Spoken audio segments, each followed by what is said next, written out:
नमस्कार दोस्तों, मछली उत्पादन को बढ़ाने के लिए भारतीय सरकार के द्वारा समय समय पर इनिशिएटिव्स, प्रोग्राम और स्कीम्स को रन किया जाता है, जिनका मेन टारगेट यही है कि मछली उत्पादन को बढ़ाया कैसे जाए। तो पिछले कुछ सालों में भारतीय सरकार के द्वारा जो इनिशिएटिव या स्टेप लिए गए हैं, उनके ऊपर एक नज़र डालते हैं। सबसे पहले 2015-16 में भारतीय सरकार के द्वारा ब्लू रेवोल्यूशन स्कीम, जिसको हम नीली क्रांति के नाम से जानते हैं, इसके लिए एक स्पेशल आउटले 3000 करोड़ रुपए का बजट दिया गया था। उसके बाद 2017-18 में नेशनल मैरीन फिशरी पॉलिसी को लॉन्च किया जाता है। 2018-19 के अंदर fisheries and aquaculture infrastructure development fund 7522 crore रुपए के कॉफ फंड के साथ दिया जाता है, जिसका मेन टारगेट था कि जो इंफ्रास्ट्रक्चर है फिशरीज के रिगार्डिंग उसको बेहतर किया जाए, ताकि जो आपके पोस्ट हार्वेस्टिंग लॉसेस है उनको भी कम कर सके और ओवरऑल इंफ्रास्ट्रक्चर के अंदर एक बेहतरी जो है वो लेकर आ सके।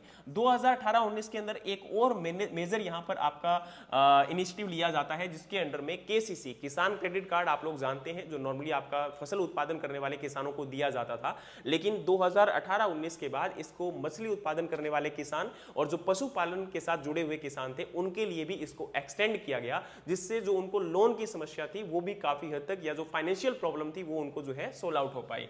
2018-19 के अंदर एक और यहां पर स्पेशल इनिशिएटिव लिया जाता है सरकार के द्वारा, डिपार्टमेंट ऑफ फिशरीज को क्रिएट किया गया और ये बहुत जरूरी हो चुका था। उसके बाद 2019-20 के अंदर एक सेपरेट मिनिस्ट्री ही अलग बना दी गई fisheries, animal husbandry and dairying के लिए, जिसका मेन टारगेट था कि भाई जो एलाइड सेक्टर है एग्रीकल्चर के अंदर उसको बेहतर किया जाए, उसको और ज्यादा अपलिफ्ट किया जाए। 2020-21 के अंदर प्रधानमंत्री मत्स्य संपदा योजना को लॉन्च किया जाता है और 2023-24 के अंदर इसी स्कीम के अंडर में सब मिशन आपका प्रधानमंत्री मत्स्य किसान समृद्धि सह योजना को लॉन्च किया जाता है और 2024 के अंदर नेशनल फिशरीज डिजिटल प्लेटफॉर्म को लॉन्च किया जाता है, ताकि इसको डिजिटली जो है और ज्यादा एडवांस किया जाए। तो ये मेजर इनिशिएटिव्स है जिनके अंडर कोशिश की जा रही है कि भाई एग्रीकल्चर के अंदर भी आपका जो एलाइड सेक्टर फिशरीज है उसको कैसे बेहतर किया जा सकता है। लेकिन आज भी किसान इन स्कीम्स के बारे में ग्राउंड लेवल पर रियलिटीज में नहीं जानते हैं और इसकी वजह से ज्यादातर बड़े किसान ही इसका फायदा उठा पाते हैं। तो एक्सटेंशन सिस्टम को दुरुस्त करने की जरूरत है। बाकी स्कीम्स और इनिशिएटिव्स काफी अच्छे हैं, जिसके